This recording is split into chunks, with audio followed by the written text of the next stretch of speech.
Baldur's Gate 3 will go down as one of the biggest game releases in history, especially one with no microtransactions. So with being one of the biggest games played today, how will it play on one of the biggest cloud platforms available today? Is gameplay on Shadow a roll of the dice or an absolute critical hit? Let's get into our campaign and find out.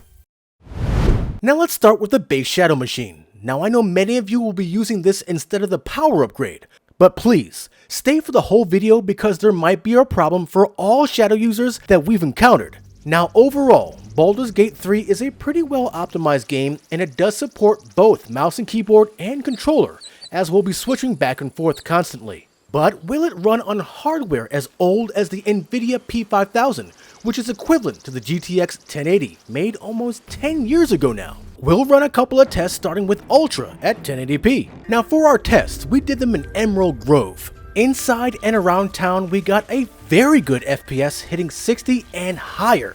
Outside in the fields was a different story. We get around 45 FPS, but the FPS was sporadic. Fight scenes were about the same. When we changed the graphics to low, we were surprised that the FPS bump wasn't massive. We hit the mid-50s pretty frequently, but FPS was again sporadic.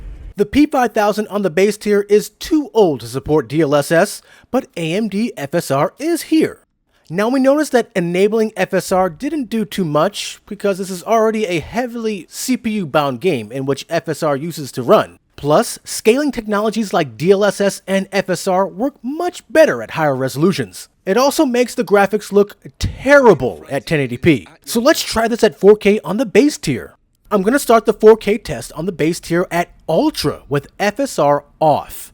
Yeah, we get about 25 FPS. Poison, that's about right. Were you expecting more? Comes with the territory, unfortunately. With FSR on, maybe. Let's crank it up to performance. About 35 to 45 FPS on Ultra. But what if I set it to low settings on top of this? Okay, so this is the closest to 60 we'll ever get on 4K, around 55 FPS with settings on low with FSR set to performance. And honestly, it could be a lot worse. Also, this is outside, mind you. It'll be better inside and in town. With AMD FSR 3 that just got announced, we'll have to wait and see if the base Shadow tier will benefit. It's not looking good though. Now with the Shadow power upgrade, we initially had major issues with it. If you guys have seen our crossplay on Baldur's Gate 3 with Shadow, you'll be able to see our problems we've been having. Our machine was decoding only around 20-something frames on average, even though the actual machine performance at 4K was fine. The thing is, this was happening with every game we played. It wasn't just this game. Critical miss indeed. So we ordered a new power upgrade and the decoding problems were not an issue anymore. To check if you're having the same issue, go to the quick menu and hit the Windows key, Alt and I. The stream stats will appear in the top right corner. Decoded frames are frames you are actually receiving from the stream. So if the decoded frames don't match the game FPS, make sure to contact Shadow support immediately. Now that we have a new power upgrade machine, we ran our regular test.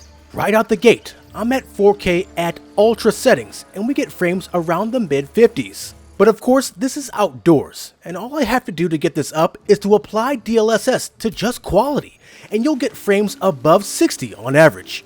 Now I do prefer the performance setting for max frames because DLSS in this game doesn't look too bad compared to others. And indoors, you get around 100 FPS or more, which is nice.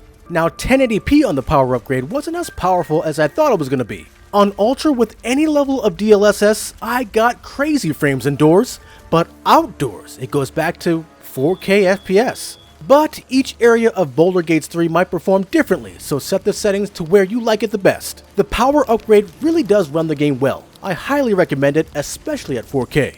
Overall, it looks like Shadow rolled a success with Baldur's Gate 3 on both gaming tiers of Shadow. If you had the base Shadow tier, stick with 1080p unless you don't mind playing at low at 4K. The power upgrade passed with flying colors, unless you had the decoding problem we had.